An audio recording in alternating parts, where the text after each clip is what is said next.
It's been a while. If you're in the Discord, you already know why I've been completely AWOL lately.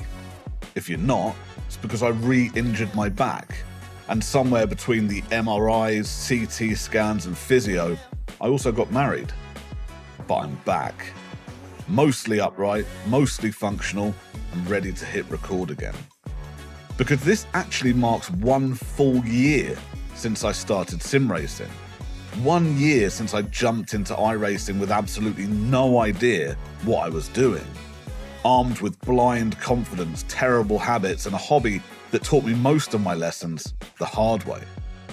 So instead of jumping straight back into the GT4 or picking something new, instead of chasing pace, ratings, or whatever the goal is supposed to be this week, I decided to go backwards. Back to the car where this whole thing started. Part nostalgia trip, part reality check, and part let's see if I actually learned anything at all. Back in the Mazda MX-5, the car that started everything. No aero tricks, no power to hide mistakes, just momentum, balance, and consequences. And this week we're at Laguna Seca. Short, technical, absolutely no margin for error. The kind of place where if you're rusty, it shows immediately. Which makes this the perfect combo to come back to.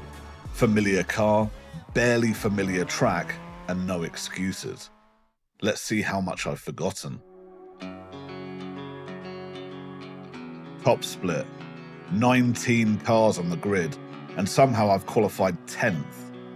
Honestly, I wasn't expecting to be anywhere near this high up the order. I'm still pretty far off the alien pace around here, and I'd only managed about 10 laps of practice before this. Most of that wasn't even about finding speed, it was just reminding myself how the car feels, how the track flows, and trying not to embarrass myself. So expectations? Pretty low. The launch itself was actually decent.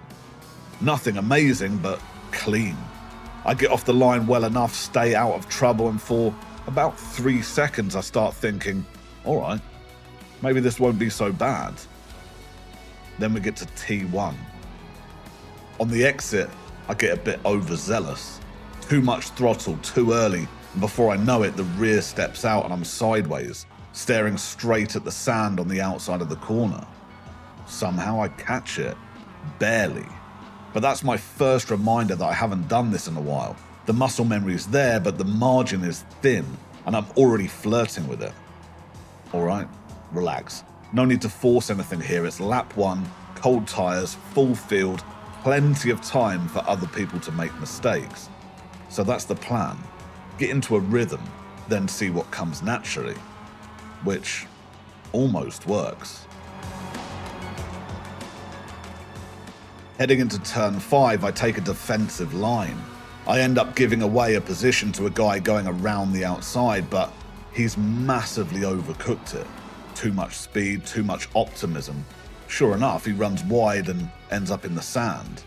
I keep it tight on the exit, leave a full car's width on the outside, and in my head, that's clean racing. I've given him space, I'm ahead, job done. Turns out, he thinks he's driving a Hummer. He decides the space I gave wasn't enough, turns straight into my rear end and sends both of us into the wall. Hard. Instant meatball for both of us. The really frustrating part is that, visually, it doesn't even look that bad. The Maserati barely has a mark on it. If you just watched the replay without context, you'd think I got away with it. Except the engine is completely dead. No drive, no movement, nothing. I'm done. So I tow back to the pits, and between the tow time, repairs, and just sitting there watching everyone else circulate, I'm not back out on track for more than 11 minutes. 11 minutes? That is by far the longest I've ever sat in the pits just watching cars go past the pit wall while I do absolutely nothing. I rejoin in last place, dead last. And at that point, let's be honest, the race is basically over. But something funny happens when everything you were fighting for is gone. There's no pressure anymore, no positions to protect, No expectations to live up to, no points to worry about. I've got nothing to lose. So I decided to take the positives where I can. I've got open track, clean air, time to just put my head down and see what kind of pace I can actually have when the pressure is completely off. I start lap 3 upper position in 18th. The car in 17th has just exited the pits further up the road. But between him and I, there's another car that's spun and rejoined awkwardly, so I tuck in behind. I glance at the relative and we're absolutely chewing into the gap. Big chunks. It doesn't take long before we're all over the back of him. We funnel through the corkscrew in a train, and through the next corner the 2 cars ahead are all over the place. I nearly managed to pass both of them in the same turn. Nearly. I come out of turn 10 side by side with a car that's 6 laps ahead of me. I'm in the better position, but I still leave space on the inside and run a little wide on the exit. The car stays under control, just about. Into the final corner, I've got the inside. I squeeze in wide, give myself a slightly better line and get through there cleanly. Technically, I didn't gain a position, but I needed him gone so I could focus on the next target. I'm up to 17. The next car ahead is running P13, still 6 laps up the road, and 5 cars ahead of him, my next target. P16, the guy who put me into the wall on lap 1, and he's got damage.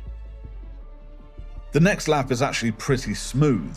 I start pulling away from the car behind, and after the chaos earlier, the confidence starts creeping back in, right up until I make my first proper mistake. Final corner, I trail off the brakes a little too fast. The camber grabs the rear and around I go. I'm trying to get out of the firing line and I don't see the next car arriving. He slams on the brakes, gets hit from behind, and suddenly it's absolute chaos behind me. I pull forward and drive off the track to give them space on the inside, completely unaware there's another car even further off track, sitting right in my blind spot, trying to spin me. I make a sharp move back across the track, lift completely, let him go, and tuck back in behind. We charge into turn 1 and the car ahead has a full-blown brain fart. He's clearly dealing with some serious damage, so naturally his solution is to nearly stop on the racing line. I barely dodge him, then it gets weird. He cuts across the sand, drives onto the pit exit road, follows it almost back onto the circuit, stops, tries to reverse up the pit lane, and then finally gives up and tows. Meanwhile, I'm right on the back of the car ahead. I get a better run out of turn 4, pull alongside and go for the overtake. And then he slams on the brakes on the straight and turns into me. I somehow catch the 360 and keep it going, but the tyres are absolutely cooked after that. Thankfully, he's come off much worse. He gets towed back to the pits and rage quits shortly after. After that, everything goes quiet. No overtakes, no carnage, nobody anywhere near me. So I use this time. I focus on consistency, play with my lines in a few places, and gradually start finding a little bit more pace. Nothing dramatic, but the gap to the car ahead starts coming off, slowly but surely. By the end of lap 10, I can finally see some detail on the car in front, and then I realise who it is. The guy who put me into the wall on lap 1. Time for revenge. Not the stupid kind, not a punt, a proper overtake. I show my nose up the inside into turn 6, which is a very ballsy place to even think about passing. I'm not actually planning to go through, just hoping to put him off a bit, but to my amazement, he gives me enough space. We exit side by side, I've got more speed and I'm through. And that's it. My first race back. The result was awful, no way around that. But the driving standards around me were genuinely shocking. Aside from the spin though, I was pretty happy with my consistency.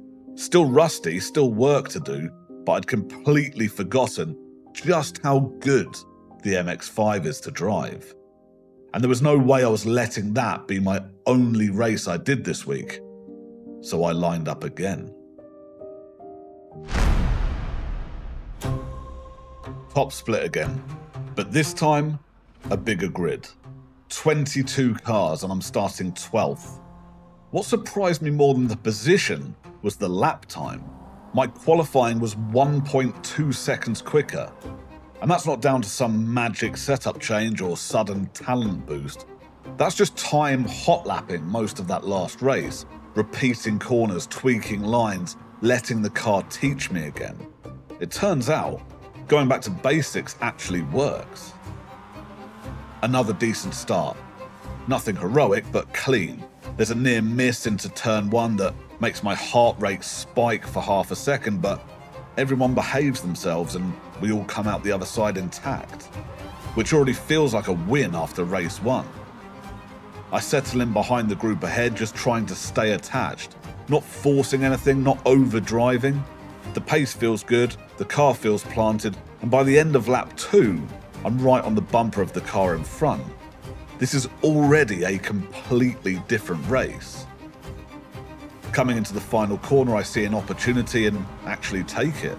I send it up the inside, commit early, and this time it sticks. Clean pass, no drama, no retaliation. By the end of lap 2, I'm up to 10th. 2 positions gained in 2 laps, and more importantly, I feel comfortable. Then the Barbie car shows up. He makes a move on the car behind me into turn 1 and pulls it off, and almost immediately I can feel him breathing down my neck. He's got noticeably better pace through the opening sector, and I'm still being a bit cautious. I'm not quite ready to lean on the car yet. By turn 5, he's close enough to go for it. He sends it up the inside, makes it stick, and I let him go. No point fighting something this early when the grip isn't fully there yet. I tuck him behind and try to stay with him. And sure enough, he makes a mistake. Runs wide, drops wheels into the sand, and suddenly he's vulnerable. I brake late into the corkscrew, commit on the outside, and somehow make it work. The braking feels perfect, the car rotates just enough, and I take the position back cleanly. Position recovered, and now eyes forward. I'm right on the back of the next car ahead and decide to try my luck again into the final corner. I go for it, but this time I hesitate. I don't get back on the power anywhere near early enough, don't get the overlap I need, and that hesitation costs me everything down the straight. The Barbie car gets the run and takes the place back. Lesson learned. Now it's a proper 3-way fight. Me, Barbie, and the yellow car. And then something completely unexpected happens. The Red Bull car ahead just moves out the way. Lets all 3 of us through on the straight. No fight, no defense, just you guys crack on. The good, the bad, and the ugly sail past, and we don't even bother to question it. Into turn 1, Barbie stays tight on the inside, yellow swings wide. I stick with Barbie, and it works out in my favour. I commit to the inside through turn 3, then turn 4, then turn 5. And at this point, I start to realise that maybe trying to go too wide through turn 6 is a very, very bad idea. So I lift, and I let him go. Sometimes discretion really is the better part of valour. Behind us, Yellow decides to spin another car on the straights. Well, I guess we now know who the bad is. Meanwhile, the good and the ugly carry on through the corkscrew and onward, still fighting, still clean, still fair. After that, the race settles. I find myself hot lapping for several laps again. No pressure from behind, no one close enough to attack, Barbie slowly pulling away, his pace just a little too strong for me to cling on to. I'm not losing ground rapidly, but I'm not gaining either. This is just about driving clean laps, staying focused, and not undoing the good work so far.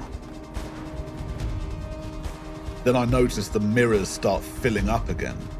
The two cars behind are closing in, and I'll be honest, my concentration has slipped a bit. Nothing dramatic, just small mistakes. Slightly late brakes, slightly messy exits, slightly sloppy lines. But they add up. By the Rahal Straight, they're right there. Into the corkscrew I go to turn in and suddenly spot a car absolutely sending it up the inside into the vortex of death. I straighten the wheel, abandon the corner and give him room.